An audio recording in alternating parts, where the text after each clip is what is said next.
They say you never truly know someone until money comes between you. I used to think that was cynical, cold even. Then I discovered my own son had been systematically draining my accounts for 18 months. $3,000 every single month. $54,000 of my retirement savings, gone. And the worst part? He was laughing about it, telling his girlfriend I was too senile to notice. My name is Linda Morrison. I'm 72 years old, a retired high school English teacher from Toledo, Ohio, and I never imagined I'd be sitting here telling this story. For 35 years, I taught Shakespeare and Steinbeck to teenagers who thought they knew everything about the world. I taught them about betrayal in literature, about Brutus and Caesar, about the knife that cuts deepest being the one wielded by those we love. I just never thought I'd be living it. I'm a widow. My husband James passed away 6 years ago after a sudden heart attack. We'd been married for 43 years. He was my everything. And when he died, my world shattered into a million pieces. But I survived. I had to. For myself and for our son, David. David was our only child. We'd tried for years to have children, gone through treatments, suffered through miscarriages. When David finally came into our lives, he was our miracle, our perfect, beautiful miracle. Maybe that was the problem. Maybe we loved him too much, protected him too much, made excuses for him when we shouldn't have. Looking back now with the bitter clarity that only betrayal can bring, I can see the warning signs we ignored. When David was 16, his baseball coach called us in for a meeting. Money had been going missing from the team's equipment fund. Small amounts at first, then larger sums. The coach couldn't prove anything, but the theft stopped after David quit the team. James and I told ourselves it was just teenage stupidity. Kids make mistakes, right? In college, David maxed out the credit card we'd given him for emergencies. $8,000 on God knows what. He cried, apologized, promised it would never happen again. We paid it off and closed the account. We told ourselves he was young, learning to manage money, that everyone makes financial mistakes in their 20s. When he was 30, he asked to borrow $15,000 to start a business. A consulting firm, he said. He had clients lined up, just needed startup capital. 6 months later, the business was gone, and so was our money. Bad economy, he explained. Bad timing. We wrote it off. These things happen. I see it all so differently now. The pattern was always there. We just loved him too much to see it. After James died, I felt completely lost. The house we'd shared for decades suddenly felt enormous and empty.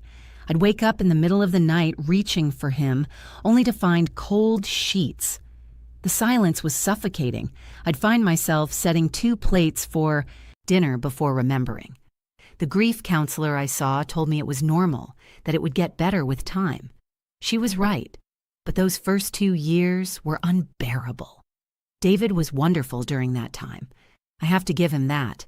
He was 43 then, still unmarried, working in sales. Or at least, that's what he told me. He'd come by twice a week, help me with things around the house, take me to dinner. We'd talk about his father, share memories, cry together. Having him there made the grief bearable. He was all I had left of James. About a year after James passed, David suggested we set up a joint checking account. "Mom," he said, sitting at my kitchen table, that same table where we'd shared thousands of family dinners, "I worry about you. What if something happens? What if you fall or have a medical emergency and I can't access your accounts to pay your bills?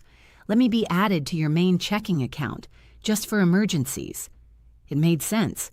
Perfect sense, actually. I was getting older. My knees were starting to go.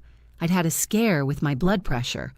What if I did end up in the hospital, unable to manage my own affairs? David was my son, my only family. Of course I trusted him. We went to the bank together on a Tuesday morning. I remember because it was raining, one of those steady Ohio rains that seems to soak into your bones. The banker, a young woman with a professional smile, walked us through the paperwork. "You're adding your son as a joint account holder with full access," she confirmed. "He'll be able to make deposits, withdrawals, transfers, everything you can do." That's right. I said, signing my name on the dotted line. David squeezed my shoulder affectionately. "You're doing the right thing, Mom. I'll take care of everything if you ever need me to." That was 3 years ago. For the first year and a half, everything was fine. Better than fine, actually. David became even more attentive. He'd call me almost every day, stop by for dinner at least once a week. He'd bring takeout from my favorite Chinese restaurant, or sometimes he'd cook, though he wasn't particularly good at it. We'd watch old movies together, James's favorites. Casablanca, The Maltese Falcon. David would fall asleep on the couch, and I'd cover him with the Afghan I'd crocheted years ago. I wasn't checking my bank statements carefully. I admit that. Why would I? My retirement pension was deposited automatically. My bills were mostly on auto pay. I'd glance at the balance online once in a while, see that it looked reasonable, and move on. I was busy with my book club, my church activities, my Tuesday bridge games with the girls. I was finally starting to feel like myself again, like I could breathe without that crushing weight of grief on my chest. Money had never been something I worried about. James and I had been careful savers. We'd paid off the house 20 years ago. We didn't live extravagantly. Between my teacher's pension, James's life insurance, and our combined retirement savings, I had enough to live comfortably for the rest of my life, or so I thought. David started dating someone about 2 years ago. Her name was Brittany. She was 31, worked as a bartender, had bleach blonde hair and long acrylic nails that clicked when she typed on her phone, which was constantly. I tried to like her. I really did. David seemed happy, and that's all a mother wants, right? But there was something about her that made me uncomfortable. The way she'd look around my house, assessing. The way she'd ask pointed questions about my finances and estate planning. The first time I met her, David brought her to Sunday dinner. I'd made pot roast, James's favorite. I thought it would be a nice gesture.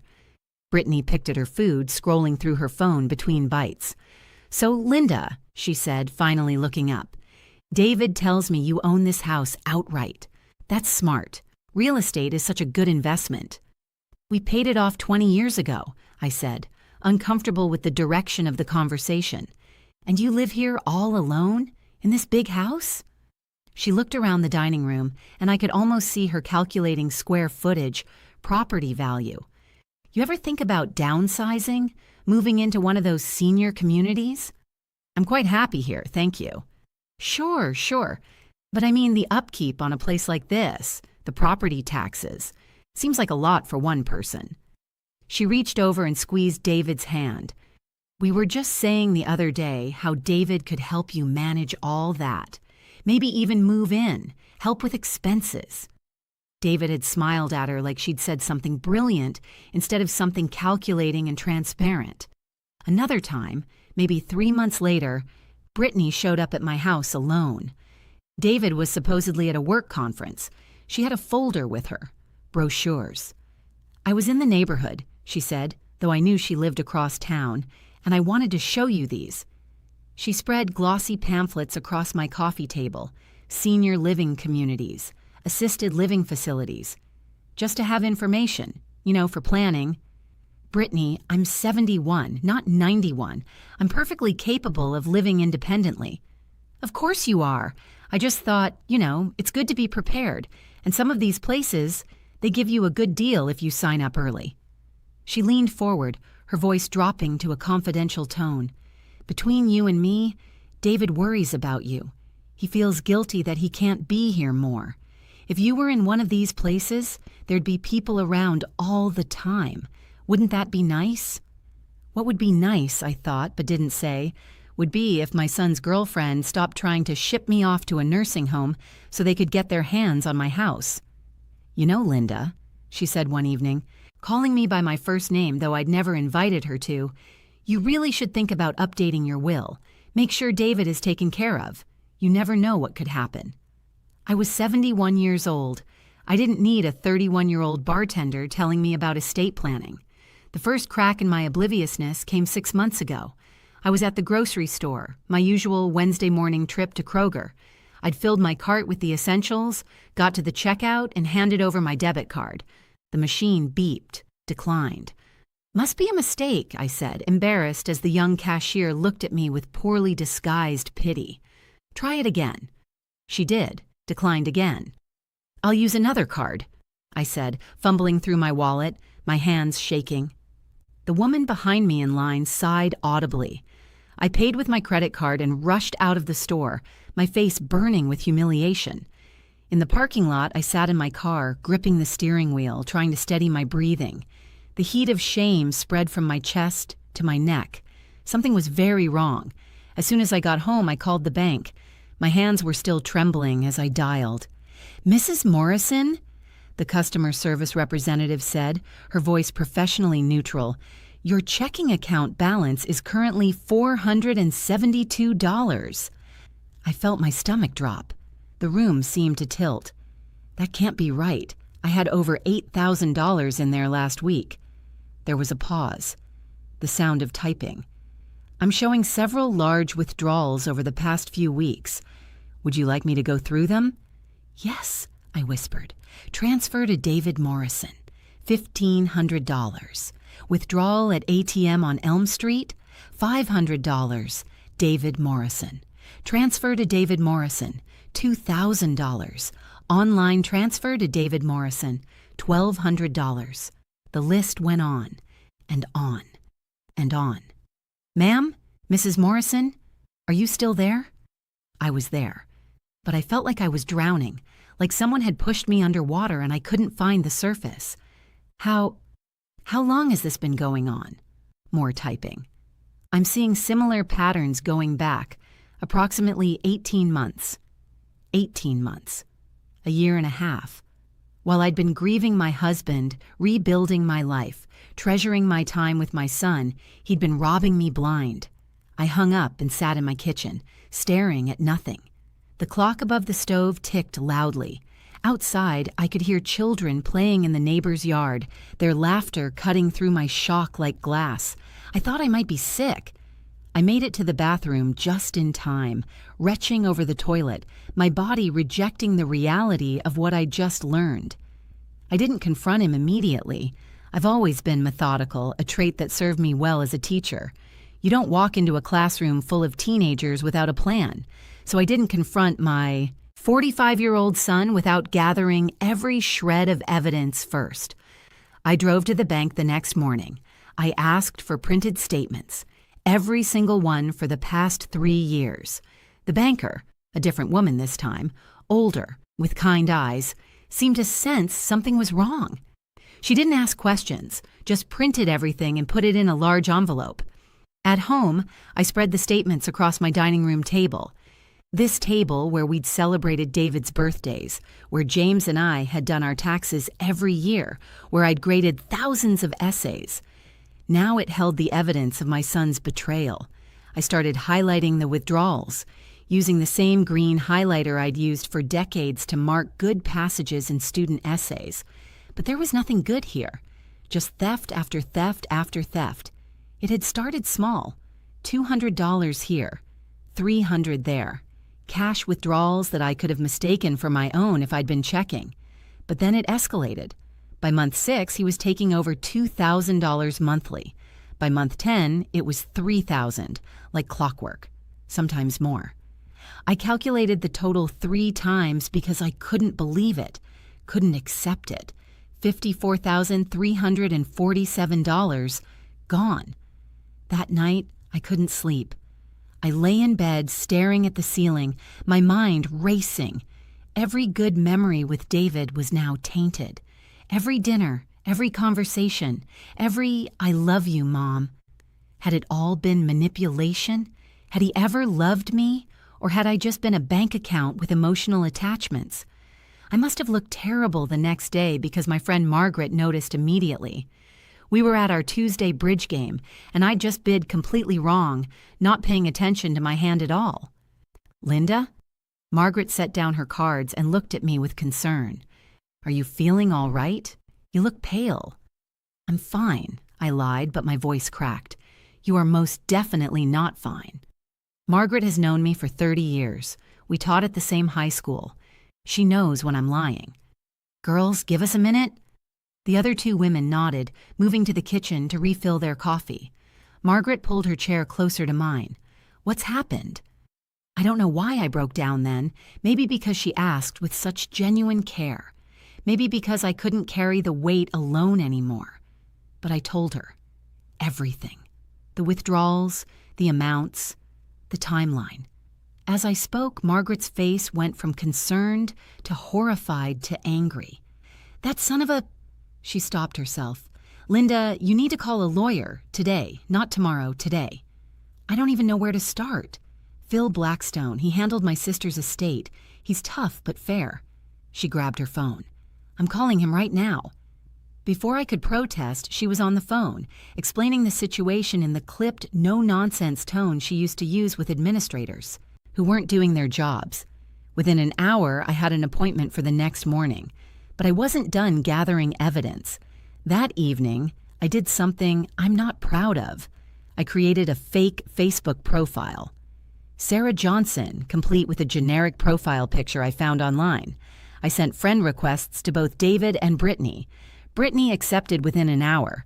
What I found on her page made me physically ill. Photos of her at expensive restaurants. Bae treating me right. A picture of a designer handbag. "Look what my man got me." A photo from a weekend trip to Chicago. Living my best life thanks to Babe's generosity. And then, the one that made me screenshot everything immediately, a post from 3 weeks ago. "When his mom is loaded and doesn't even check her accounts, LOL. We eating good tonight, ladies." My son's girlfriend was bragging on social media about stealing from me. And David had liked the post. I took screenshots of everything. Every post, every photo, every comment. My hands were shaking so hard I could barely work my phone. But I got it all. Evidence. Cold, hard, digital evidence. The next morning, I met with Phil Blackstone. His office was downtown in one of those old buildings with high ceilings and dark wood paneling. He was in his 60s, gray-haired, with sharp eyes behind wire-rimmed glasses. I laid out the bank statements on his desk, then the screenshots, then the timeline I'd created, color-coded and detailed. Phil studied everything in silence. When he finally looked up, his expression was grave. "Mrs. Morrison, this is textbook financial exploitation of a vulnerable adult. Your son had legal access to the account, which complicates things criminally, but civilly, you have options. And frankly, he's been incredibly stupid about it. This social media evidence is damning." "What are my options?" "First, we close that joint account immediately. Today. Then we open new accounts in only your name. We change any automatic deposits or payments. We cut off his access completely." "And then?" "Then you decide if you want to press charges. With this amount of money and this evidence, the prosecutor would likely be interested. We're talking about potential felony theft." The thought of my son in jail made my stomach turn. But then I thought about that Facebook post, about him laughing with Brittany about my senility, about 18 months of calculated theft while he pretended to care about me. "Let me think about the criminal charges," I said. "But yes, to everything else. Cut him off. Today." We spent the next 3 hours at the bank. New accounts, new checks, new debit cards, new login information for everything. I moved money from savings to checking. I updated my direct deposit information for my pension. I changed every single password on every single financial account I had. By the time I left the bank, it was mid-afternoon. I was exhausted, both physically and emotionally, but I felt something else too. Something I hadn't felt in months. Control. For the first time since that declined card at Kroger, I felt like I was taking action instead of being a victim. That night, David called. "Hey, Mom, just checking in. Haven't talked to you in a few days." My heart was pounding. "I'm fine, David." Good, good. "Hey, I'm a little short this month. Car repair, nothing major. Could you transfer me about $1,500? He said it so casually, so confidently, like it was his money, like I was an ATM that happened to cook him dinner sometimes. No. What? I said no. "Mom, come on, it's my car. I need it for work." "Then I suggest you figure out how to pay for it yourself." "Mom, what's going on? Are you okay?" The concern in his voice might have fooled me a week ago. Now it just made me angry. "I know, David." "Know what?" "I know about the money, all of it. Every withdrawal, every transfer, $54,000, 18 months of theft." Silence. Long, heavy silence. "Mom, I can explain." "Don't. Just don't. I've closed the joint account. You no longer have access to my money." "You can't do that. That's my account, too." "It's my money, David. It was always my money. You were supposed to have access for emergencies, not to fund your lifestyle and buy gifts for your girlfriend." "This is crazy. Brittany said you'd do something like this. She said you were getting paranoid in your old age." "Oh, Brittany said that, did she? Is that before or after she posted on Facebook about how you were stealing from your senile mother?" Another silence. Longer this time. "You're stalking her social media. That's insane, Mom." "I have screenshots, David, of everything. Her bragging about my money, you liking her posts, all of it." "I don't have to listen to this." His voice had gone cold, hard. This was a side of David I'd never heard before. "No, you don't. But you will listen to this. I've consulted a lawyer. I have documentation of every fraudulent withdrawal. I know exactly what you've taken and when, and I'm giving you one chance to make this right." "What do you want?" "I want the money back. All of it. You have 30 days to come up with a repayment plan, or I go to the police." He laughed. Actually laughed. "You're bluffing. You'd never send me to jail." "Try me." "Mom, you don't understand. I needed that money. I have expenses. Brittany and I have plans." "Plans funded by my retirement savings? Plans built on stealing from your widowed mother?" "It's not stealing. You're my mother. Your money is family money." "No, David. My money is my money. I worked for 43 years. Your father and I saved carefully so we could have a comfortable retirement. He died and I'm alone, and I plan to use that money to take care of myself, not to bankroll your life. You're being selfish after everything I've done for you." "Everything you've done for me? You mean visiting me while you systematically robbed me? That's not love, David. That's not care. That's called being a con artist. I want you to know you're making a huge mistake. You're going to regret this. The only thing I regret is trusting you. You're going to die alone, you know that? Bitter and alone. And it'll be your own fault." The words should have hurt. A week ago, they would have destroyed me. But now, after everything I knew, they just made me sad. Sad for the man my son had become. Sad for myself, for the years I'd wasted believing in someone who never existed. If being alone means being safe from people who pretend to love me while stealing my future, then I'll take alone. This isn't over. Yes, David, it is. I hung up before he could respond. My hands were shaking. My heart was racing. I thought I might cry, but the tears wouldn't come. Instead, I felt something unexpected. Relief. The confrontation I'd been dreading was over, and I'd survived it. The next few days were chaos. David called repeatedly. I didn't answer. He left voicemails ranging from angry to pleading to threatening. I saved them all just in case. Brittany called too, screaming about how I was ruining their lives, how David was a good man and I was too stupid to see it, how I deserved to be alone. I blocked both their numbers. Then came the call from David's landlord, Bradley Chen. His rent check had bounced 2 months in a row. He wanted to know if I'd cover it. The assumption that I would, that David had been so confident I would, told me everything I needed to know about how he'd been planning his future. My money was his backup plan, his safety net, his endless resource. I told Mr. Chen the truth, every bit of it. He was shocked, apologetic, and proceeded with eviction proceedings. David's calls became more desperate after that. The facade was crumbling. Without access to my money, his carefully constructed life was falling apart. Good. It's been 4 months now. Phil Blackstone advised against pressing criminal charges. It'll be a long, painful process, Linda. Court appearances, testimony, media attention. Are you prepared for that? I thought about it. Really thought about it. No, I finally said. I just want peace. Then you've done what you needed to do. You've protected yourself. You've cut him off. Sometimes that's enough. Is it enough? I don't know. Some days I wake up and I'm angry all over again. Other days I'm just sad. Sad for the little boy who used to catch fireflies in our backyard. Sad for the teenager who brought me dandelions picked from the yard, thinking they were the most beautiful flowers in the world. Sad for the young man who cried at his father's funeral and held my hand like he'd never let go. That person either never existed or he died somewhere along the way. The man who stole from me, who laughed about it with his girlfriend, who tried to manipulate me even after being caught. That's who David is now. I've heard through mutual acquaintances that he and Brittany broke up. Apparently, without my money, he wasn't quite as generous, and she wasn't quite as interested. He lost his apartment and is living with a friend. He's struggling.